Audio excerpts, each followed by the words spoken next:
నమస్కారం. ఘంటారావానికి స్వాగతం. ముందుగా ప్రధాన అంశాలు. జగన్ అక్రమాస్తుల కేసులో మరోసారి ఈడీ కొరడా. దాల్మియా సిమెంట్స్కు చెందిన 793 కోట్లు ఆస్తులు జప్తు.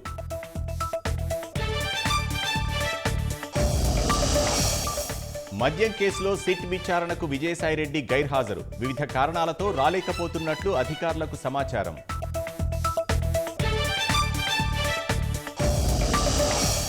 మిథున్ రెడ్డిని లాయర్ సమక్షంలో విచారించాలన్న హైకోర్టు. సిట్ విచారణకు ఆటంకం కలిగించవద్దని సూచన.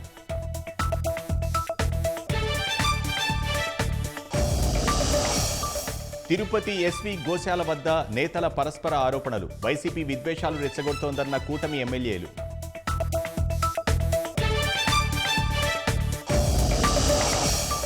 టారిఫ్లపై భారీ అంచనాలు పెట్టుకున్న ట్రంప్. సుంకాలు డబ్బుతో ఆదాయ పన్ను భర్తీ చేయవచ్చని వెల్లడి.